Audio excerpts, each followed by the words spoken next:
Hi friends, நம்ம பாண்டிய சொசைட்டியில் வந்து இந்த வீக் வந்து என்ன நடக்க போதான் பார்க்க போகிறோம். ஸோ பார்த்தீங்கன்னா, நம்ம சரண் வந்து கோயிலுக்கு வந்து சாமி கும்பிட போகிறாங்க. ஸோ அப்போது பார்த்தீங்கன்னா, அவங்க எக்ஸ் லவர் வந்து பார்த்துடுறாங்க. ஸோ பார்த்து பார்த்தீங்கன்னா, தெரியாமல் தான் இடிச்சுக்கிறாங்க. இடிச்சிட்டு பார்த்துட்டு பேசிக்கிட்டு எப்படி நல்லா இருக்கியா வைக்கிறேன்னு கேட்குறாங்க. நான் நல்லா இருக்கேன் அப்படின்ற மாதிரி சொல்கிறாங்க. சரின்னு சொல்லிட்டு இங்கிட்ட வந்து நம்ம தங்கமயிலோட கேஸு, சரவணா கேஸ் வந்து போய்கிட்டு இருக்கு, டைவர்ஸ் கேஸு.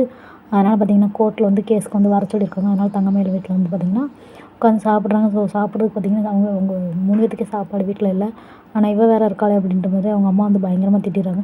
எங்களுக்கு இங்கே சோறு திங்கல, இதில் நீ வேற இங்கே வந்து உட்காந்துட்டு எங்களை உயிரி முளத்தையும் வாங்குறிய அப்படின்ற மாதிரி வந்து தங்கமயில ரொம்ப கோவமாக பேசிடுறாங்க. பேசினோன்னே பார்த்தீங்கன்னா, தங்கமயில கோவம் வந்து அழுது வந்து வீட்டுக்குள்ளே வந்து போயிடுறாங்க. போனோன்னே எப்படியாவது உன் புருஷன் கூட ஓடிடுவோங்க உன் வீட்டுக்கே அப்படின்ற மாதிரி வந்து தங்கமயில திட்டினோன்னே தங்கமயில் வந்து ஃபோன் அடிக்காங்க. ஆனால் சரவணா அந்த ஃபோனையும் எடுக்கலை.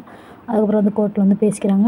உங்களுக்கு வந்து அந்த பொண்ணு கூட வாழ விருப்பமா? எனக்கு சுத்தமாக விருப்பமே கிடையாது. என் மேலேயே வந்து சந்தேகப்படுற மாதிரி என் மேலே வந்து தப்பான பழியெல்லாம் போட்டிருக்காங்க. அதனால் சுத்தமாக என் கூட வாழ விருப்பமே இல்லை.